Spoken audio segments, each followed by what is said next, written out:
Muy buenas noches, sean todos nuevamente bienvenidos a la casa de Dios. Y si les parece, ¿todos tienen Biblias?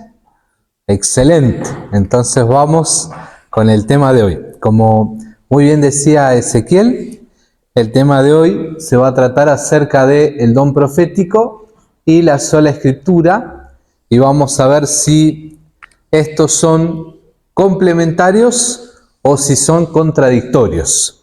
No sé si alguna vez les pasó, a mí me ha pasado más de alguna vez, que alguna persona me ha preguntado o que algún hermano de iglesia me ha venido a preguntar porque le preguntaron ¿cómo puede ser que si los adventistas afirmamos creer en el principio de la sola escritura, ¿por qué entonces aceptamos el don profético?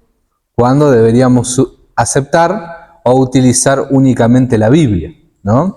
Entonces, en este tema que nosotros vamos a comenzar hoy, lo que vamos a hacer es tratar de responder tres preguntas. La primera es ¿qué es sola escritura?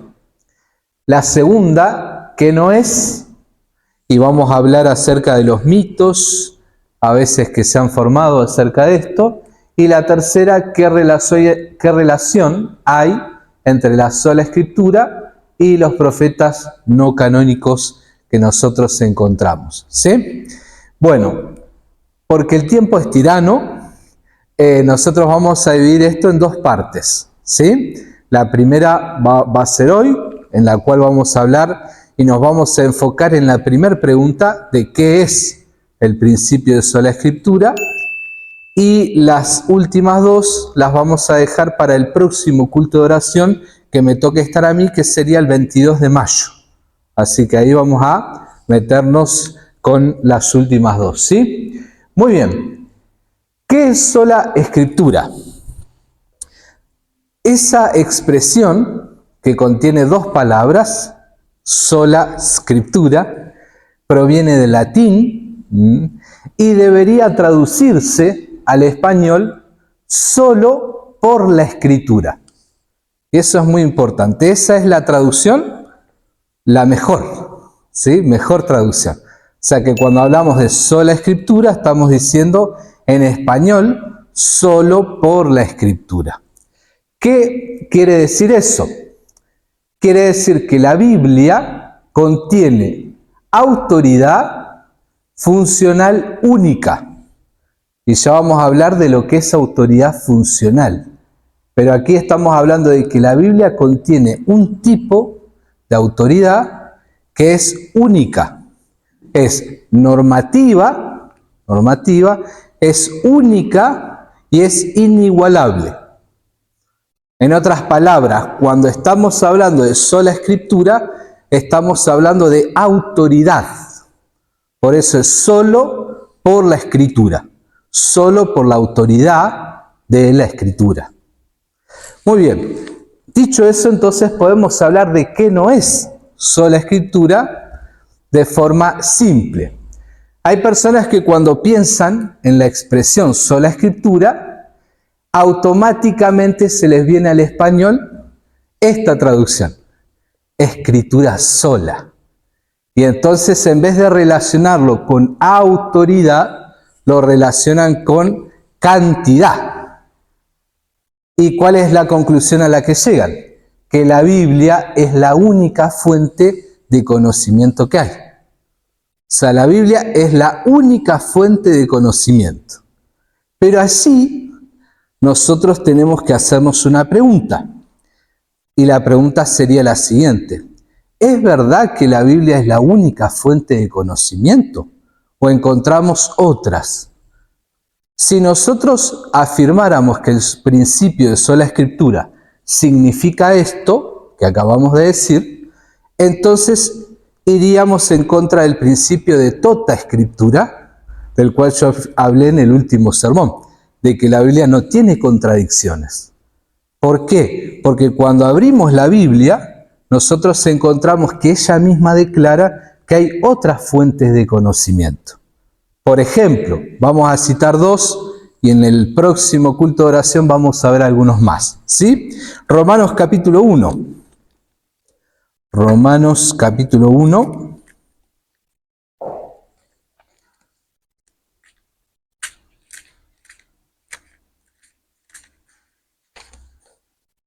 Versículo 18. Romanos 1, 18.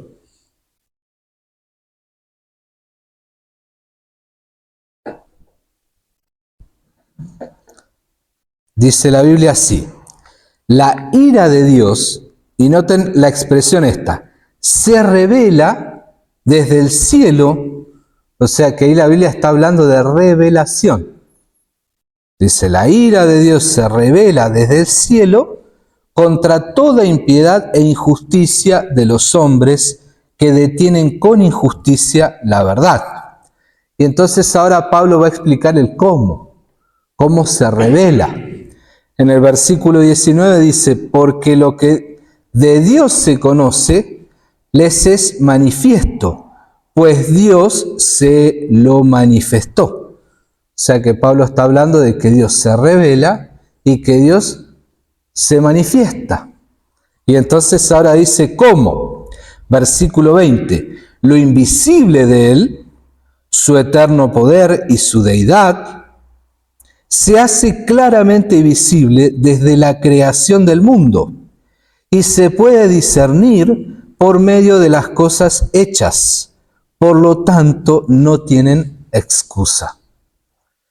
O sea que allí Pablo empieza a hablar en el versículo 18 de revelación, en el versículo 19 de que Dios se manifiesta y en el versículo 20 dice cómo.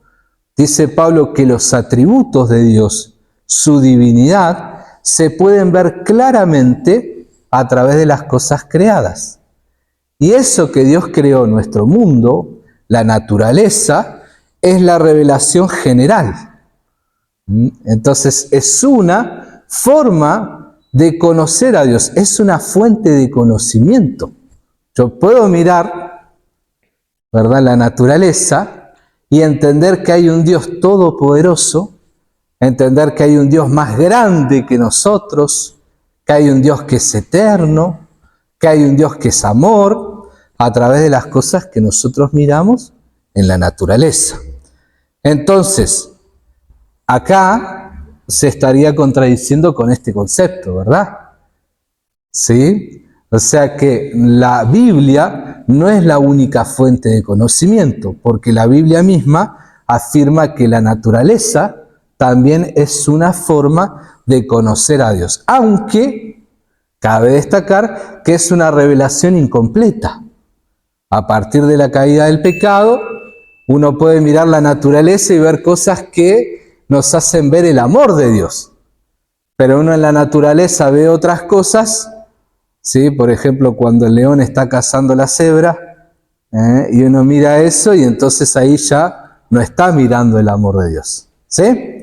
Ok, aquí tenemos una fuente. Otra fuente podemos encontrar en Mateo, el libro de Mateo capítulo 11. Mateo capítulo 11.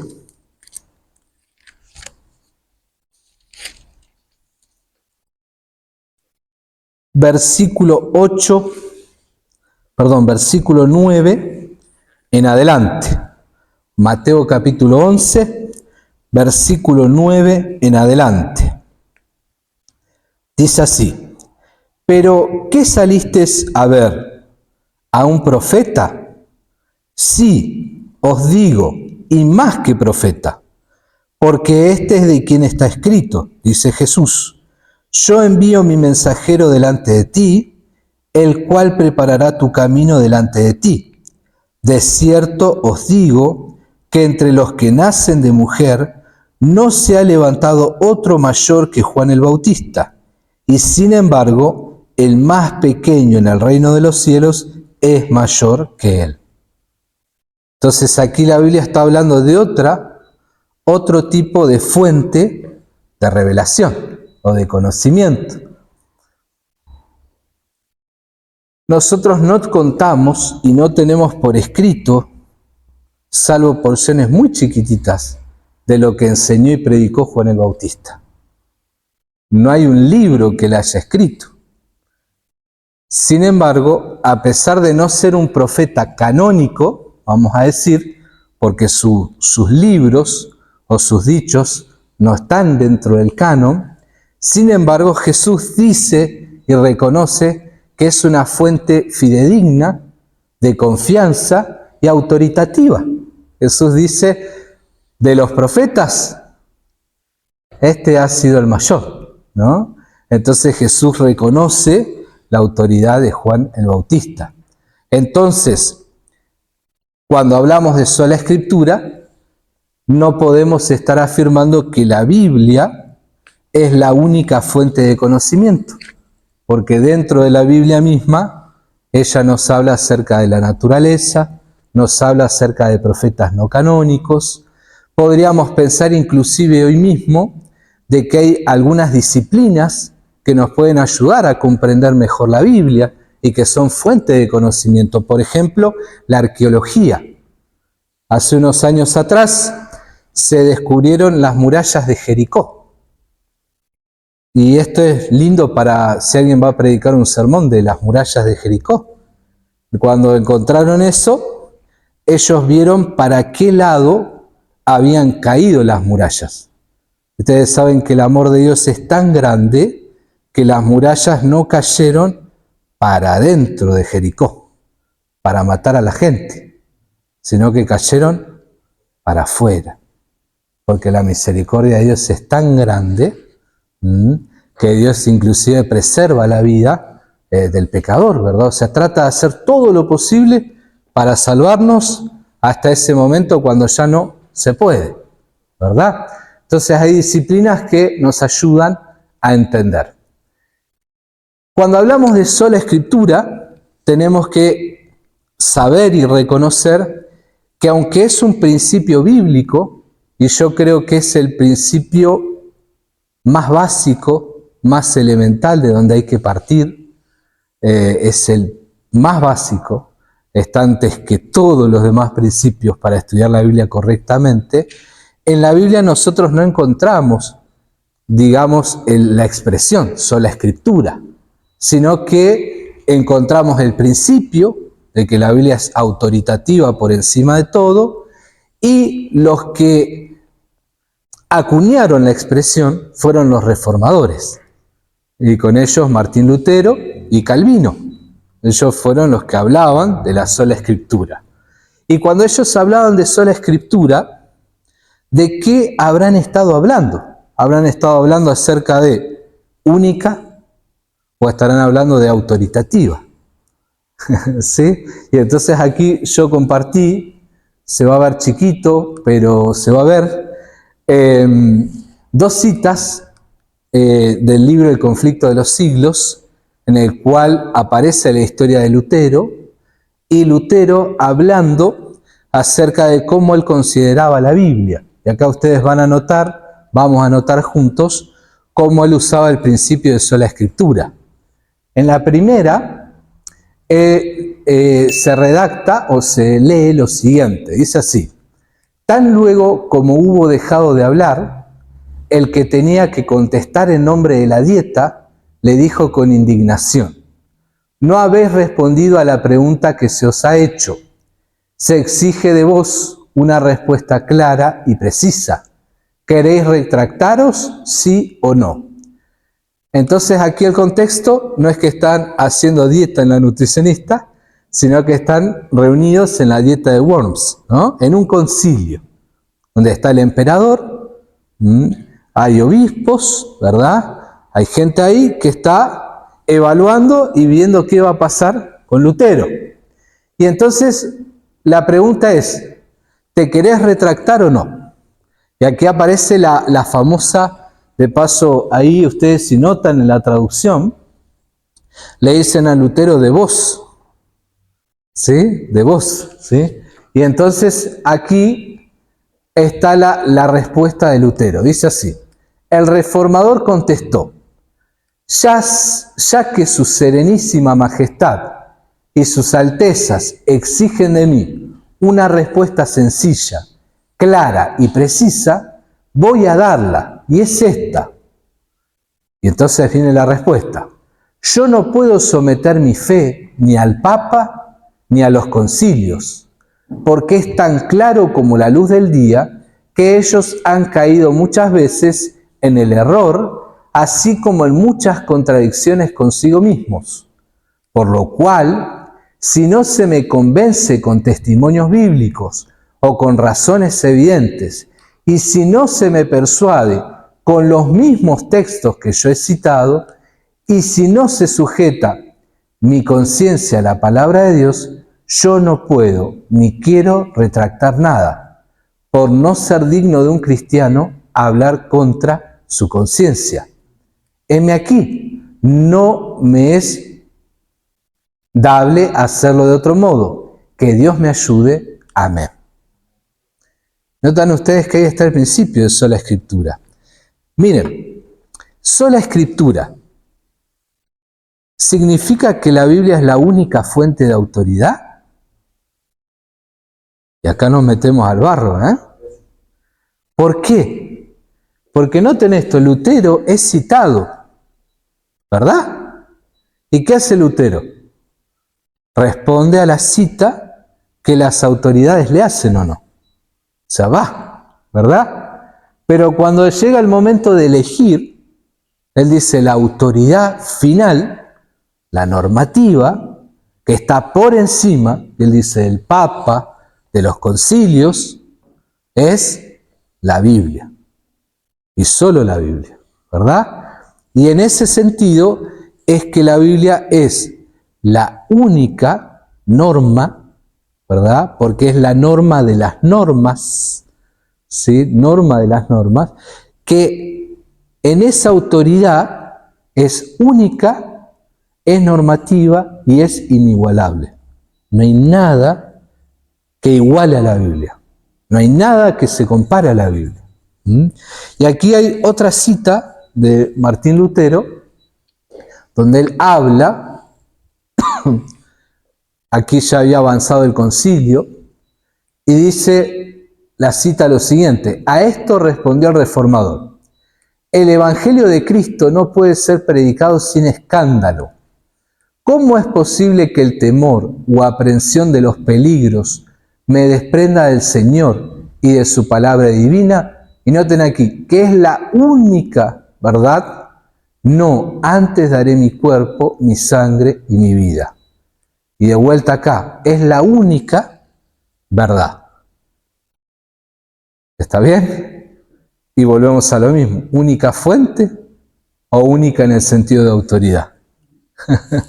Y es única en el sentido de autoridad, ¿verdad? Porque inclusive él está delante de un concilio. Pero la Biblia es única, ¿verdad? Es única en su autoridad, ¿sí? Entonces podríamos definir sola escritura de una forma técnica y tratando de que abarque todo lo que debe abarcar, tratar de brindar una definición bien completa y exhaustiva, diciendo lo siguiente: el principio de sola escritura sostiene que la escritura es la fuente normativa única e inigualable de la revelación divina, comisionada divinamente para funcionar como regla de fe y práctica por encima de todo lo demás. Y dicho eso, vamos ahora desglosando un poquitito, ¿sí? En primer lugar, es destacar esto, es un principio. Y de este principio se van a desprender corolarios que son casi tan importantes como este. Por ejemplo, tota escritura, ¿sí? Por ejemplo, analogía de las escrituras, o sea, la escritura se lee comparando una parte con otra. Y el tercero, la Biblia se estudia o las cosas espirituales se disciernen espiritualmente. Nosotros más adelante seguramente vamos a ver eso con mayor detenimiento, pero es el principio, un principio, ¿sí? Ok, de sola escritura, que sería solo por la escritura, solo por la escritura. Muy bien. Y entonces cuando hablamos de escritura, estamos hablando de los 66 libros inspirados, ¿verdad? De eso estamos hablando. Y aquí, entonces, la escritura es la fuente normativa, como decíamos recién, la norma de las normas, que es en ese sentido única e inigualable de la revelación divina. ¿Por qué es única? Porque es revelada e inspirada por Dios. ¿Por qué es única en su autoridad? Porque Dios comisionó que así sea. Y este concepto nosotros lo vamos a estudiar mejor, más en detalle más adelante. Pero, ¿quién es el que valida los escritos del Antiguo Testamento?